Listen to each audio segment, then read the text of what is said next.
What's going on YouTube, and welcome back to another Destiny video. It is Friday, you already know what it is, I am back and we are going to be taking a look at where you can find Xur in the tower and taking a look at what he's got for sale.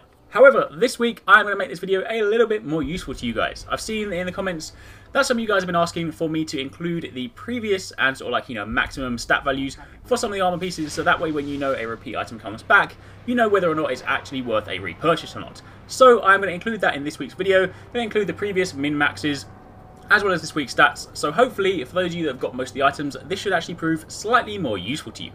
Anyway, with that said and done, let's jump into the tower, let's take a look at where we can find him, and let's take a look at that stock. So, first up this week, he hasn't been here for a while yet, but if you go all the way over to the west side of the tower, and you go right over to the balcony over here, with all the nice scenery behind you, you will find Xur chilling over here. Guess nobody else has found him just yet, because he's a little bit lonely, but anyway, here he is. So, now you know where to find him, let's take a look at what he's got for sale.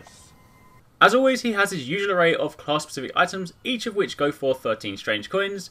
Then this week he is selling a heavy weapon going for 17 strange coins. He also has the usual exotic shard, which goes for 7 strange coins, and this week's exotic engram is for the chest.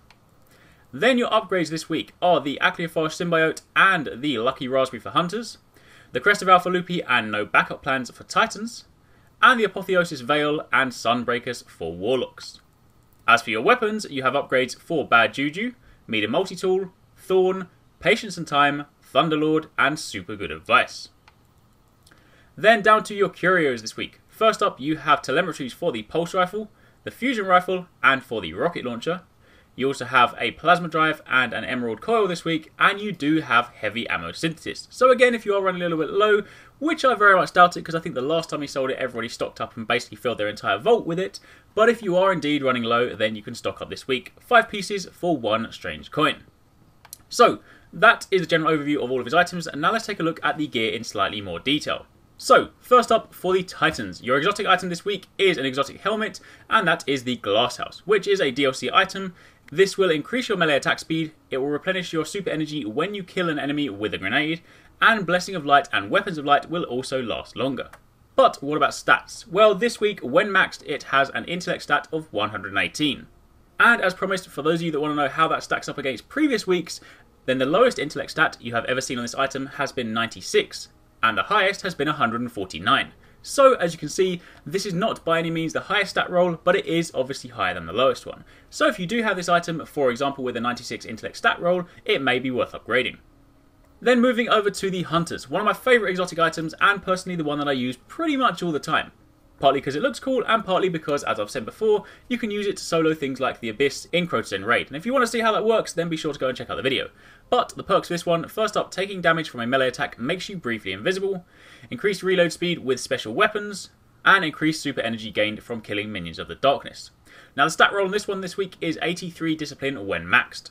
Now prior to this point, the lowest stat roll we've ever seen on this has been 85, and the highest has been 132. So as you can see, this is actually the lowest stat roll we have ever seen, so if you've already got one of these, then don't bother picking it up. And then lastly onto the Sunbreakers for warlocks. So first up, these will allow you to increase the duration of your solo grenade, they will increase your reload speed with special weapons, and melee hits will replenish grenade energy. The stat roll on this one this week is 85 intellect when maxed. And once again, the lowest we've ever seen this one is actually 85 intellect, and the highest we've seen is 132. So while this isn't worse than any of the ones we've seen in the past, it most definitely isn't the best. So, there you are, those are your armor pieces this week, and those are your relevant stats. Hopefully that new style is actually going to be useful to you guys, because then hopefully at least you know whether or not to repurchase or not. Anyway, moving on to the weapon. This week, Dragon's Breath. This is an exotic rocket launcher which deals solar damage, and the key perks for this weapon are as follows. First up, you have Tripod. This launcher's tube can hold 3 shells. It's pretty useful, but given that the rocket launcher isn't the best one in the game, it's probably not going to be enough to sell it to you. Then on top of that, you have Pyromancer. Rounds fired from this weapon leave a solar flare upon detonation. So in other words, if you don't know what that is, effectively when those warlocks throw those pesky grenades in the crucible and they leave that burning flaming ball on the floor, that is exactly what this rocket launcher does.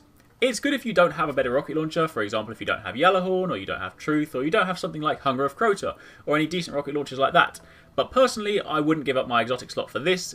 It's very rare that I actually ever give up my exotic slot for a heavy weapon anyway, unless of course I'm fighting a boss and I'm using Yellowhorn. That being said, this is useful obviously if you want to complete your collection, similarly it's useful if you want to fill a gap, but beyond that, it is by no means the best rocket launcher. So, that, my friends, is it for Xur stock this week.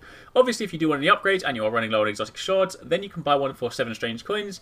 And if you do want to try your luck, then feel free to go and buy an exotic engram. Personally, I warn against it because I never have any luck, but that is entirely up to you. And with that, that brings me to the end of this video. So, hopefully you guys found it helpful. Hopefully, as I said, you like the new style, which actually obviously shows you a little bit more detail for some of the items, which should obviously be slightly more useful for some of the players that have actually got most of the items. But beyond that, if you did enjoy this video, then it would be awesome if you wouldn't mind leaving a like and hitting that thumbs up button. And as always, if you're not already part of the Arekkz Gaming Nation, then hit that subscribe button so you can join up and you don't miss a single video. Thank you very much for watching. Let me know in the comments down below what you guys picked up this week, if anything at all. And once again, take it easy. Catch you next time. Peace out.